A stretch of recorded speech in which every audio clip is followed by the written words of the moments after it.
separates winners from wannabes. Diligence makes the difference between all-time greats and one-hit wonders. For the race is not given to the swift or to the strong, but to the one who endures to the end. So pick yourself up, shake your past off, put one foot in front of the other, and do it again. When you hear that little voice saying no one believes in you, you're too far behind, you're too small, this isn't working and this isn't worth it, another voice rises to remind you that the same power, the same strength, the same spirit that raised the Savior from a borrowed grave is alive and active in you. This is your guarantee of complete victory. The same God who delivered you from the lion and the bear can and will deliver this new giant into your hands. So draw the line, take your stand, just like you wielded your weapons last time. Do it again. You've been here before.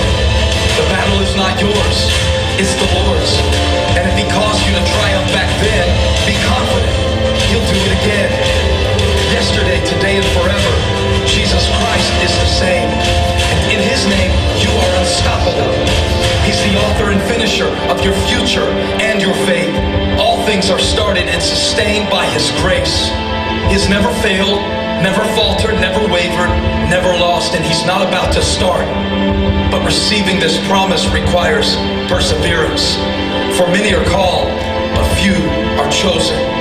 Many begin, few are finish. So don't just do it again. I know sometimes it's hard to keep it moving when you can't see your progress, when you've lost your perspective, when the pain has pushed you past your breaking point. But this is no time to tap out. This is no time to back down. This is no time to turn around. Because the end of yourself is the beginning of Him. The end of your strength is the beginning of His. So fix your focus, wake your courage, stir your confidence, and do it again. The dream God put inside of you is free, but to see it come to pass, you'll have a price to pay. Set your face like flint with determination and declare, I will do it again. When it doesn't make sense, I'll do it again. When I have to go against the wind, I'll do it again. When you've marched 6 laps and still the walls won't fall, take another lap. You're closer than you think you are. You're closer than you've ever been before. Walk on. I'm leaving every excuse behind. I'm being transformed by the renewing of my mind. I'm taking up my cross and following the one who never stopped short, who never surrendered, who said He'd never leave me or forsake me. Jesus is with me always. He came and conquered. He died and rose again. And now He's calling me, causing me, commanding me to breathe again, hope again, trust again, give again, change again, expect again, rejoice again, fight again, rise again, right here, right now, in the name of Jesus, I will live again.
Well, good morning, everyone. How are we doing this morning? Good. Probably all a little like, what did we just watch? Yes, I know, we changed it up a little bit. But we really wanted to share our heart with you guys and why we came here. That's why we opened up with kind of a more intense piece, only because we wanted to inspire you this morning, to motivate you, to help you to remember that the same God who worked miracles in the Bible is the same God alive in your life right now. The God that delivered the Israelites, that split the Red Sea, who did miracles, who sent his only son, that did amazing things and paid the ultimate price, is the same God working in your life right now. And for every miracle that he's done in your past, he will do it again. Every time he saw you through a storm, he will do it again, because that is the God we serve. He is faithful. Can I get an amen this morning? Amen. So you guys who don't either know me or remember me, my name is Nicole. I am on staff with In Character, and I know Pastor Trey asked how many of you guys have ever seen In Character. I wasn't in here for that, so how many of you guys never seen In Character before? Have no idea who we are. We're like, who are these strange people in this athletic wear here on Sunday? Well, that's us. Well, wonderful. Well, for those of you who don't know who In Character is, we are a school of ministry based in Marianne. You probably already heard this.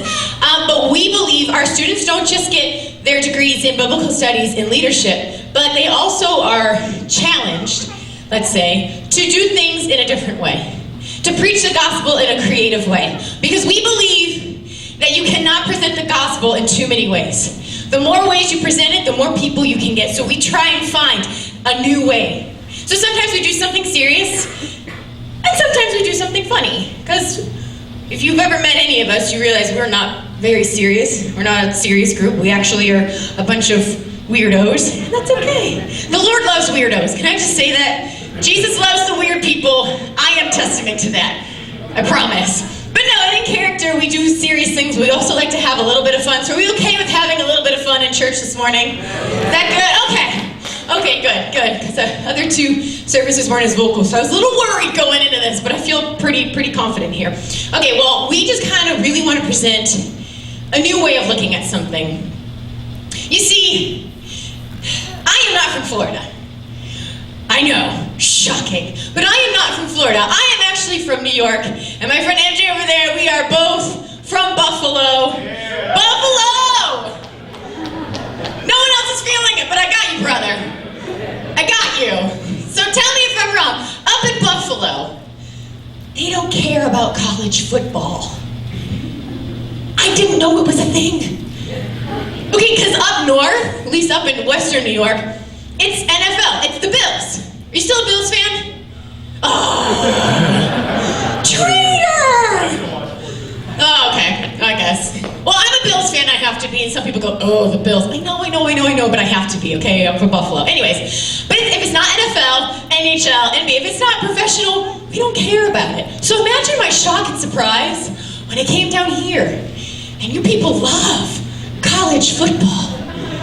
You love it. It's everywhere. I mean, you guys, you like wear the t-shirts, you got the magnets on your cars. Some people decorate their homes in the colors. Like, I can't put orange and blue together in anything without somebody being like, oh, you're a Gators fan?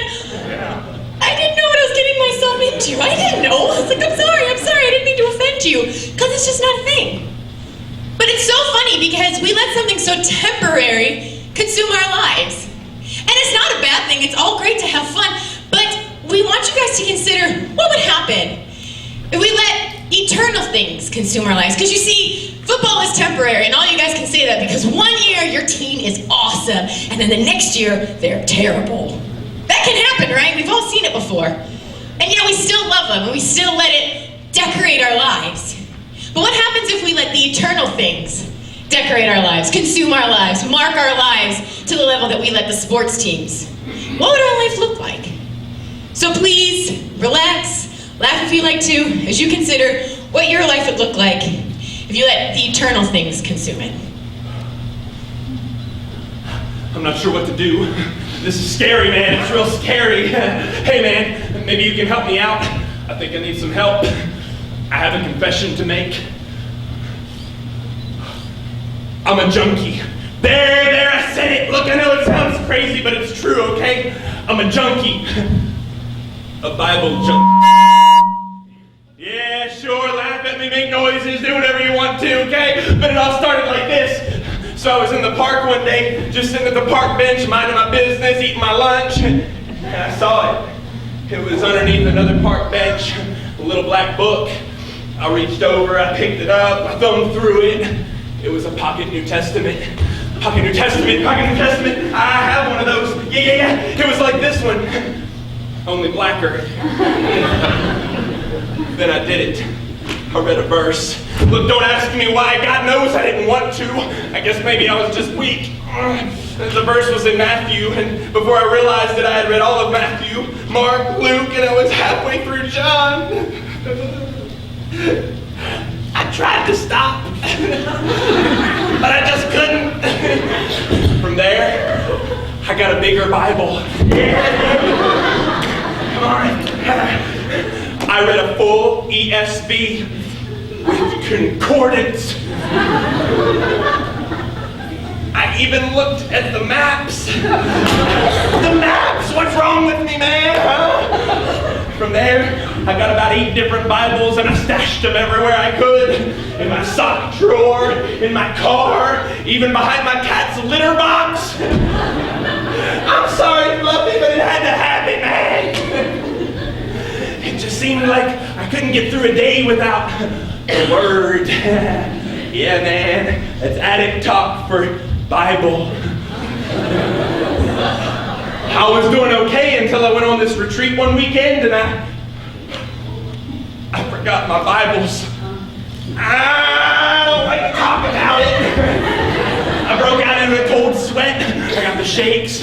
Oh, thank God for that little Royal Rangers kid who recited John 3:16 to me for 4 solid hours. Come on, Russell, say it with me. For God so loved the world that he gave his only son. Yeah, man. Thanks, Russell. God bless you.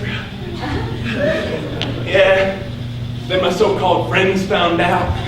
Sure, I was reading a lot. I wasn't blind. I knew I had developed an addiction. Before I knew it, I wasn't being invited to those kinds of parties, know what I mean? Oh, it got crazier when the dad of this girl that I really liked had the nerve to say, "I'm sorry, baby girl, but I just don't want you to be seen with that kind of boy in public." That kind of boy in public? What? I don't know how he found out. I guess maybe he saw my tracks.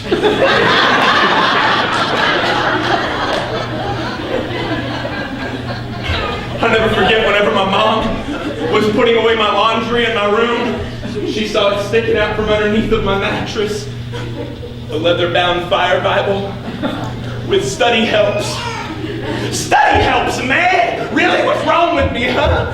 Do you have any idea what it feels like to have your mom look at you with that look in her eyes? I just felt so weird and different.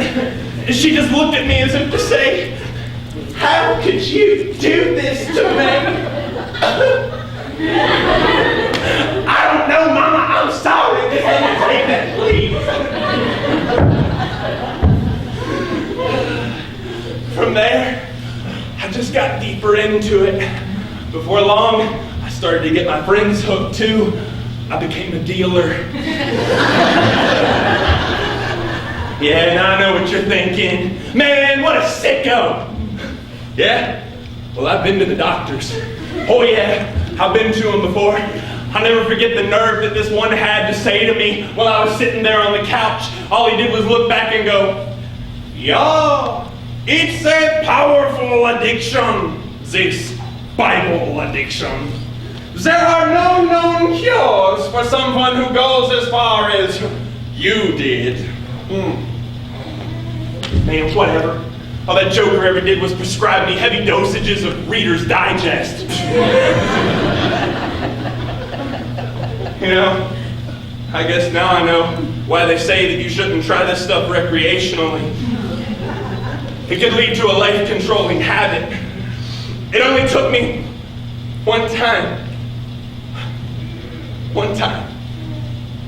for me to be hooked. Doctors couldn't help me, and my friends deserted me. It just seemed like everybody in the room was looking at me like I was some freak. It got crazier whenever I told my friends that not only was I reading a lot, but I believed it too. I believed the Old Testament stories. I believed the Gospels. I even believed the crazy notion that God sent His only Son to pay the ultimate price. So go ahead. Laugh at me if you want. I guess you don't have an explanation for this either. Man, I don't even care anymore though. Because I'm going to keep on reading and I will keep on believing. So you can laugh at me all day long, call me whatever names you want. I guess this is just one addiction I'm not willing to kick. Wait a minute. I have a bigger Bible somewhere. Yeah, I do. Come on, yeah. Once an addict, always an addict. For God so loved the world that He gave His only Son.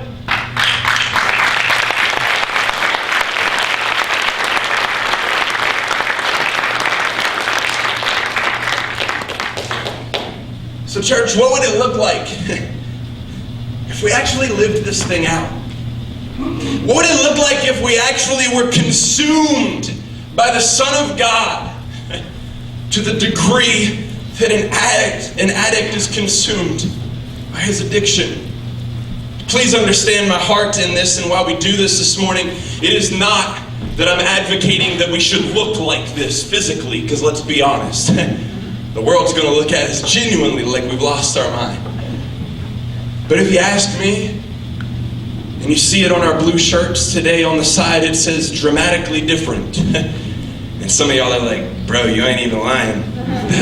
That's definitely one way of saying it. Y'all got that box checked. But how many of you think that we're supposed to all be dramatically different when the world looks at us? There's something that's supposed to be consuming every single part of us that I think Jesus looked at his disciples, the original followers of the Son of God, and He said, hey, you want to follow me? It's going to cost you everything. You want to follow me? You're going to have to be consumed by this thing. It's not, there's no other percentage that Jesus is worried about other than 0%. Either you're completely out or 100% you're completely in. You're completely consumed by His presence. You're completely, dare I say, addicted to Him. See, I grew up in church, and I have one of those stories where you're like, for real, man? Yeah, for real. But I had my own struggles. But my mom worked in the Christian bookstore when I was a little kid. Any Carmen people in the house? Like, any of y'all remember Carmen? Come on, somebody. We're going to have church all over again. See, Carmen was crazy different in his day. When he first started putting Christian music out, nobody really knew what to do with it. And he had this song. Anybody remember the one that he released called Addicted to Jesus? The church went crazy. They couldn't wrap their brains around why on earth you would have a song called Addicted to Jesus. Because we're not supposed to, can we really say that in church? Like, you just imagine people going, I don't think we should be addicted to Him, you know? Is that right? Is that socially accepted? Is that in the Word? Look, Carmen looked at it and said, we're supposed to be all consumed by Him. Every single part of our lives. And why wouldn't we live this thing out? 100%. And his heart in releasing that song had nothing to do with shock value, even though that was a result of it. But it had everything to do with saying, you know what? We are all called to live this thing out with everything that we have. And it's what we try to do and what we try to instill in our students and in character every single day of their lives. You're looking here today and you're going, bro, you're just a little bit old to be a student, aren't you? First of all, stop saying that. I'm 31, but my name is JP, and I'm on staff with In Character School of Ministry. You heard from Nicole earlier, our other staff member. I got to send special greetings to you guys from our directors at In Character, Pastor Brian and Rebecca Sylvia, and the real director, if we're all honest, their 12-year-old daughter, Annalise. So they send their greetings from back home in the big city of Marianna. And if you're not laughing, you've never been to Marianna before. But that's where we reside. We're blessed to be there. But we love coming to you guys here at Navarre First Assembly and talking to Pastor Skipper. We don't just say this, we genuinely mean it. This is one of our favorite trips of the entire school year. favorite places to visit. We got to hang out on the water yesterday at the Tatum's place, had an awesome time with some of the staff and the leadership team, then stayed with Trey and Jenny, and then the girls hung out at Cody and Shannon's place. So thank you guys so very much for having us in. We can't do this and all that we do without you guys. So thank y'all for blessing us the way that you have. Today, when we take the stage, and you said it, you already saw it earlier, we like to do this thing all in. Is that okay? I think sometimes we take the stage or whatever, however we're going to represent the name of Jesus, and we go, well, I don't want to be like too intense because people might not want to listen. I think if we're not, people fall asleep sometimes. And I'm not saying that we yell and that we jump around, that's not what I'm saying, but I think however we present the gospel, it should be with 100% of us in it. How we present it looks different, I understand that. But we should always be all in, all consumed by this call. Every year at In Character we have a different theme that kind of guides us through our school year. This year's theme is one word: strive. We have what we call on our banner in one of our classroom walls. We have what we call our Strive Creed. Now this is something that Pastor Brian, our director, created, and something that each of our students memorized this year. They didn't just memorize it just robotically and do all that stuff, but they memorized it and we decided to bring it to life on the stage. So can you, for just the next couple of moments, hear these words and don't just go, oh, well, that's great for them. But can we stop for a moment and say, you know what? How can I strive after the things of Jesus just a little bit more than what I already am? I commit all of my mind, strength, and focus to the pursuit of a deep and intimate relationship with Christ. I will set priorities in my time to accomplish excellence in academics, integrity in lifestyle, and consistency in my spiritual disciplines. My heart echoes that of the Apostle Paul when he said, brothers, I do not consider that I have made it my own. "But one thing I do, forgetting what lies behind and straining forward to what lies ahead, I press on toward the goal for the prize of the upward call of God in Christ Jesus. Lord, I will strive to know you and to make you known. I will strive to raise my standard both physically and spiritually. I will serve with humility, minister with intensity, pray with focus, and prepare with passion. For me to strive is to make a strenuous effort toward that goal, fighting vigorously, knowing that my victory is obtainable through Jesus my Lord."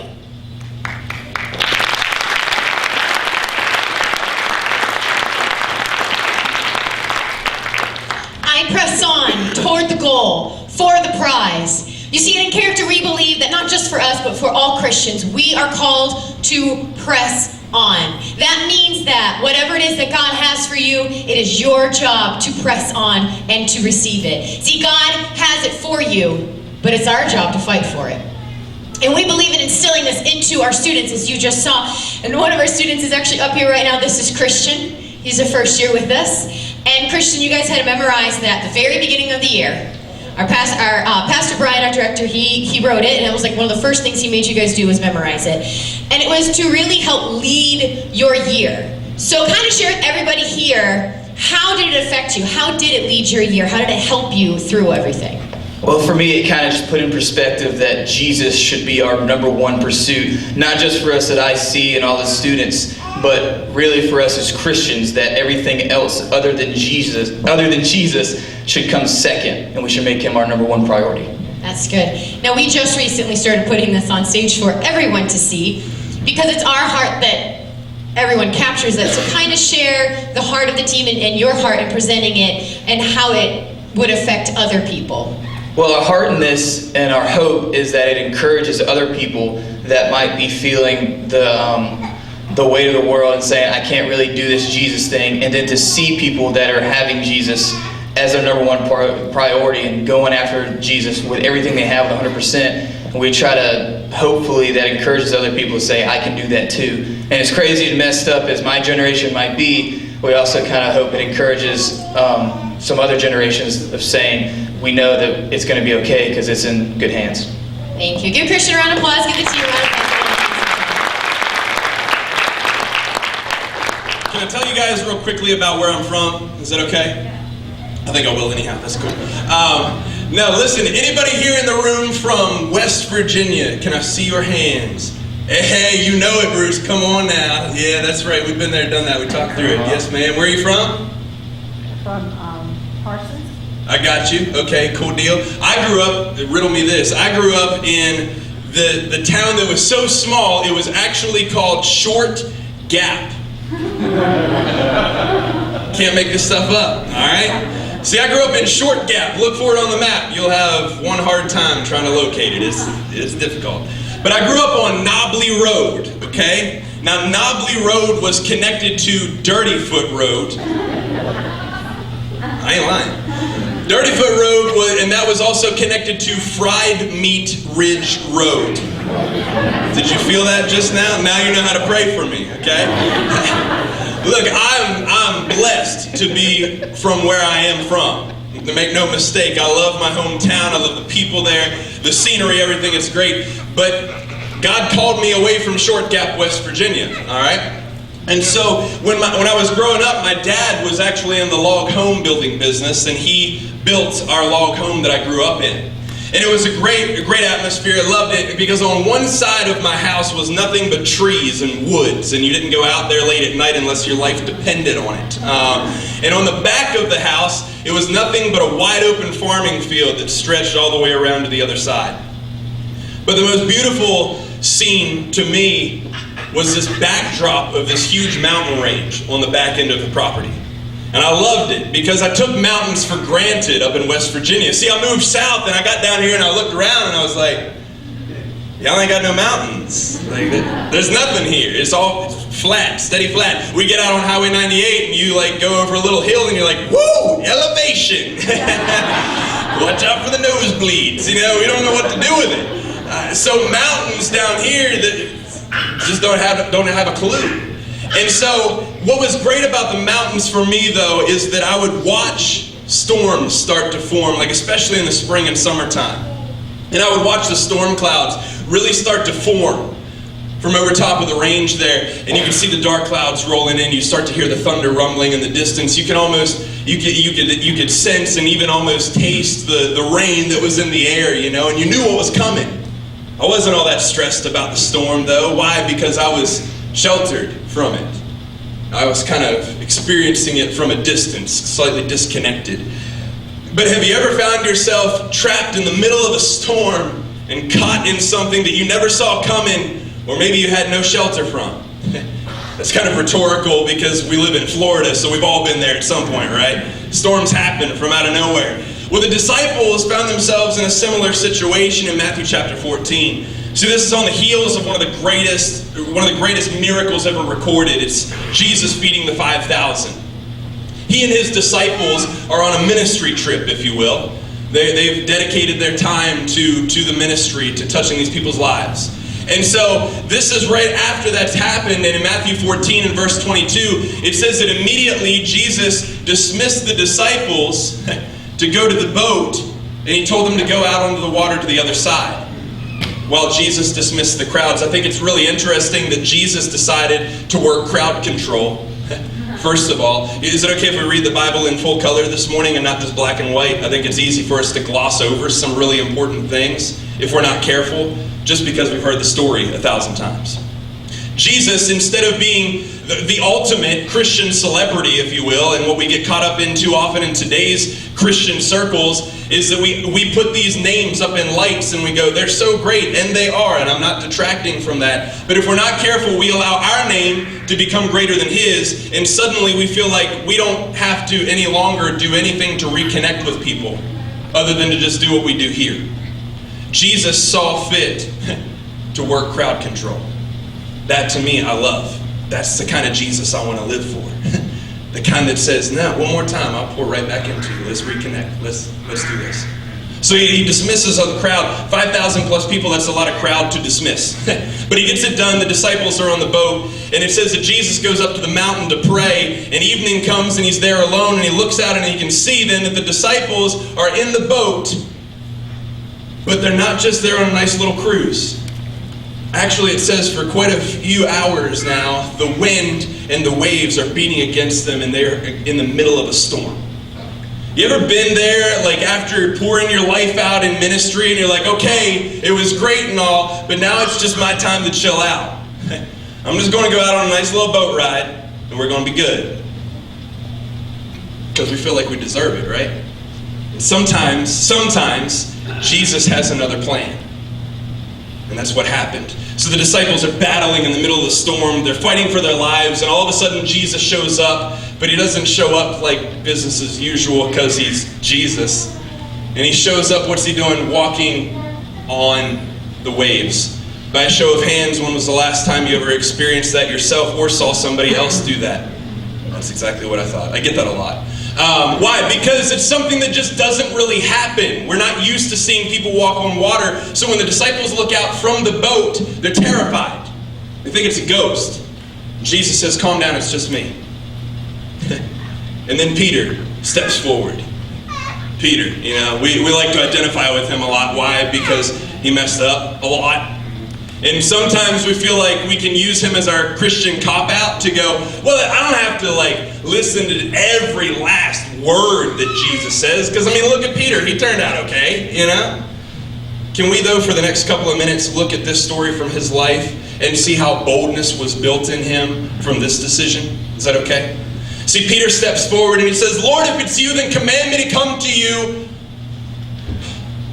on the waves. I read that in my Bible, and I don't question the authenticity of the Word of God. Please know my heart. But I thought, this version, somebody must have had a typo here. One little letter. Because if it's me and I'm calling out to Jesus, I'm fairly confident in my ability to swim. Other than that, not so much. So I'd be like, Jesus, I'm pretty sure that's you, so give me a second because I'm going to put on my life vest. I'm going to get my little preserver here, my little tube, inner tube thing, and my floaties. We're not taking any chances. And then I'm going to step out in faith. And I'll come to you in the waves. Peter did the exact opposite. Defied logic. He said, I'll come to you on the waves. Jesus said, I like that attitude. Come on. He steps out of the boat. The disciples are like, here he goes again. Peter strikes again. This is going to be interesting. He's going to make a fool of himself. And then all of a sudden, he steps out and he starts walking on the water. And I imagine the rest of the disciples back in the boat, their response looking somewhat like this. What? I was going to do that.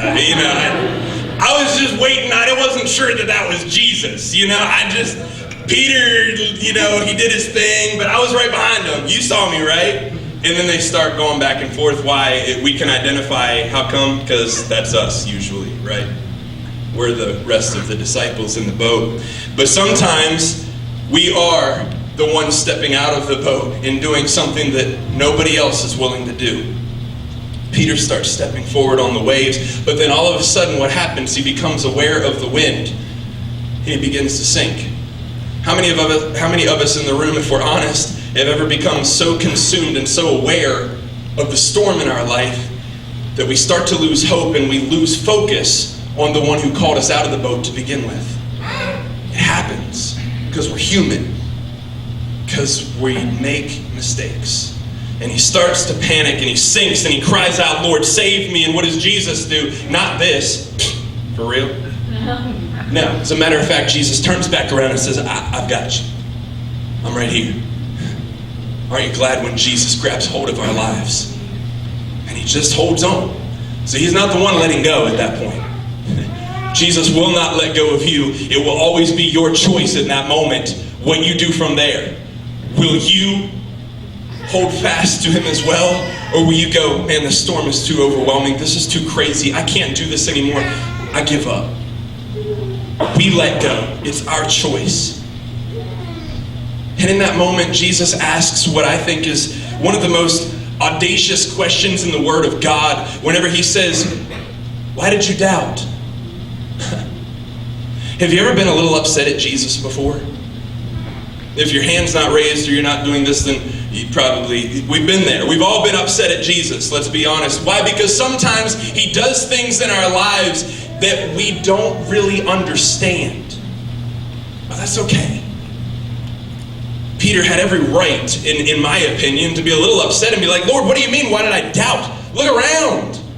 If you were me, wouldn't you, just a little bit, be concerned about the situation at hand? That's not what he does. He just holds on. Now, the Bible isn't exactly clear as to everything that happens detail by detail at that point, but what it does say is that they made their way back to the boat. Now, in my personal opinion, and please understand my heart in this, given what Jesus was just able to do, I doubt that he was much of a swimmer.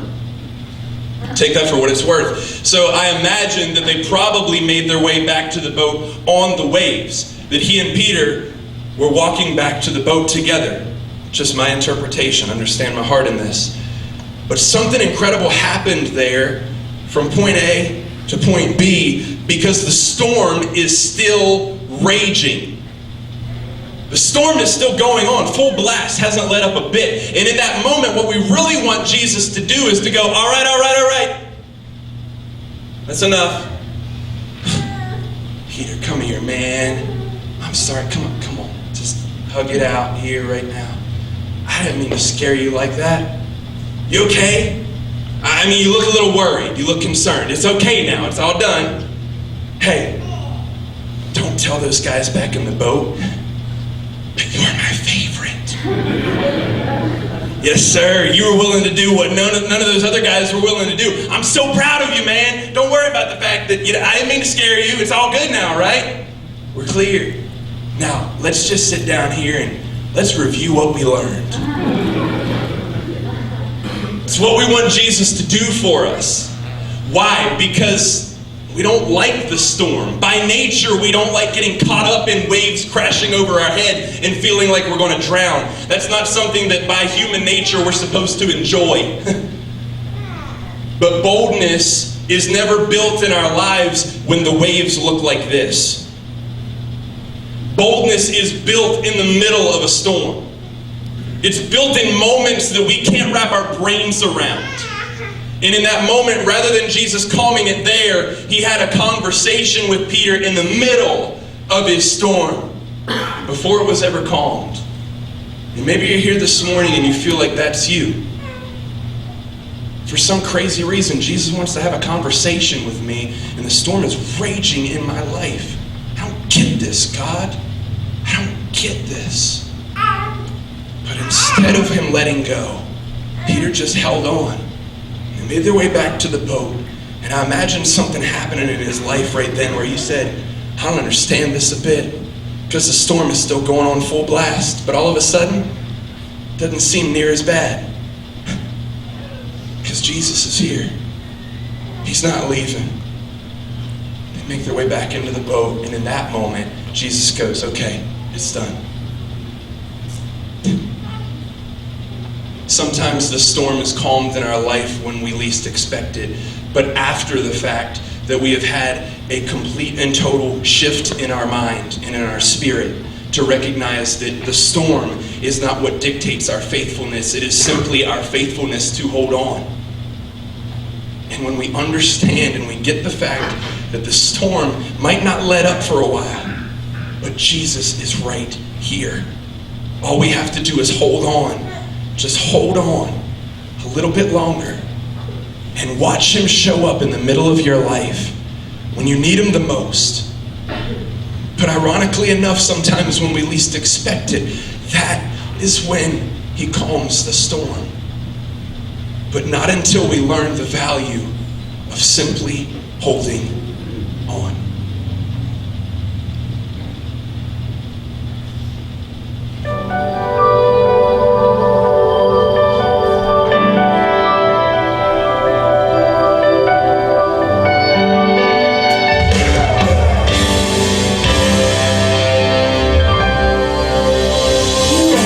How it is that I'm still standing.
says, you don't have to be a hero.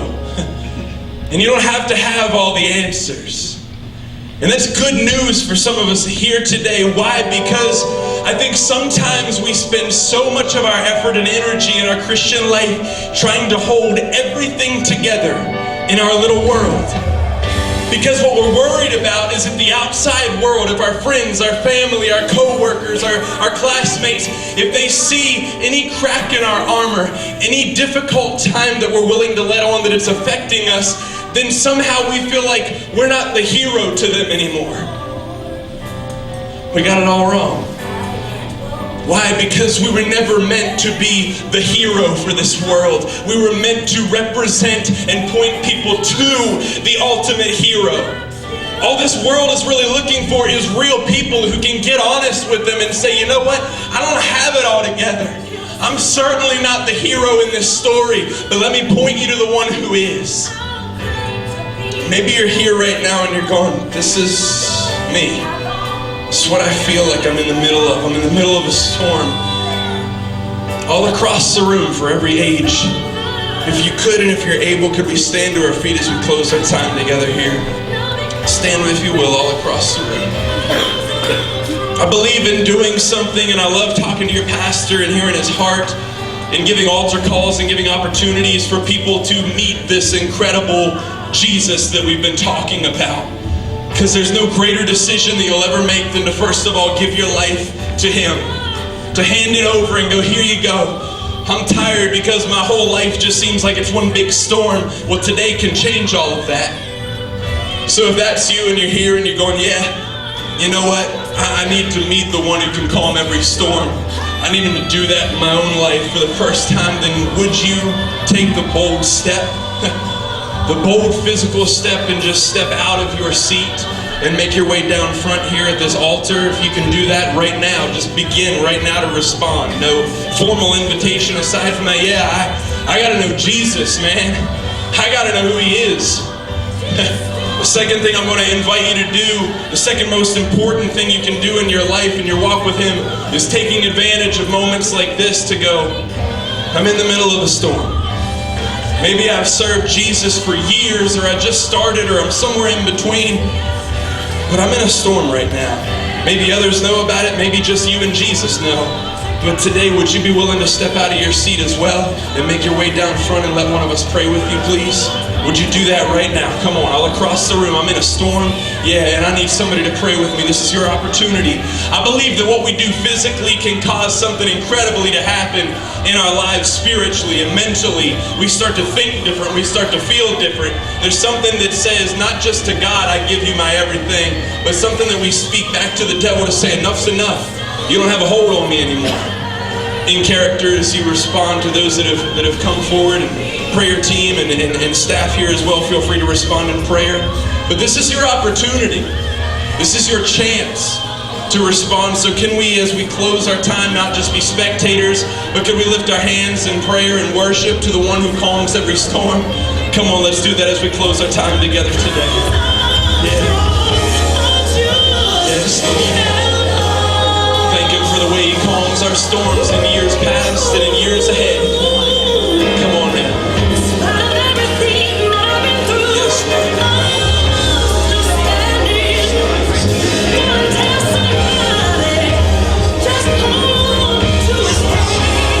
Come on, you can still come forward. The opportunity's still here for you.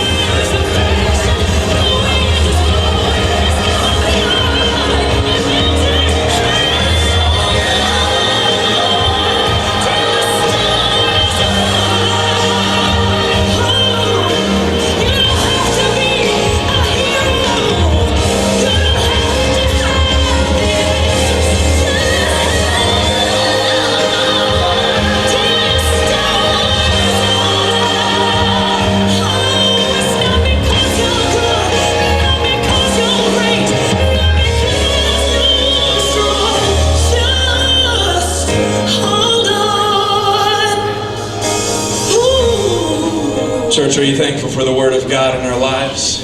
Are you thankful for His presence in this room today? See, I'm so grateful for the Word of God. As you saw earlier, there's something about it consuming every part of us that can change our life for the best. I love the Gospels. I love Matthew, Mark, Luke, and John. I love the stories, the first-hand accounts of Jesus. And what I love about the Gospels is they tell those same stories different times, but they tell them from different perspectives. So I was interested to hear this story maybe told a different way. And I found out that it was told again in Mark chapter 6, and Mark, many believe, is written by Mark, or John Mark, however you refer to him. But many believe that some of these stories were taken actually from Peter's perspective, kind of his eyewitness account of how it all went down. So I thought, what better way to find out about his encounter with Jesus on the waves than to read it in Mark chapter 6. We pick it up, story with Jesus on the waves. Disciples are terrified, they cry out. Jesus says, "Calm down, it's me." And I'm thinking this is going to get really good, but something crazy happened. It said the next thing that we read in Mark chapter 6 had nothing to do with Peter and Jesus on the waves. It actually said that at that moment, Jesus made his way back into the boat and he calmed the storm. And I'm looking and going, clearly, Peter lost his mind here, like he forgot something. If I walk with Jesus on the waves, I'm going to tell a few folks about it. If I get to have like my words in a book, specifically the Bible, it seemed like a great opportunity for me to share that in great detail.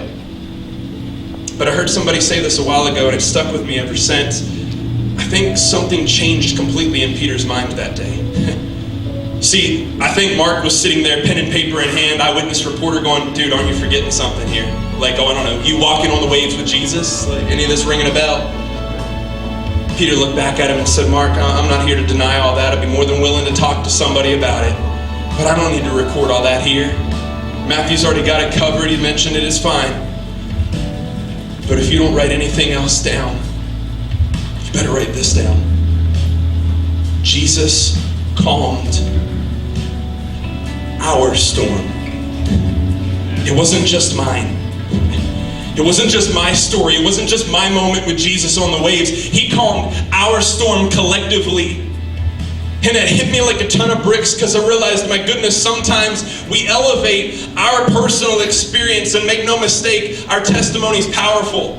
And we need to share it every chance we get, but never let it overshadow the importance that we place of it over the one who calms our storms.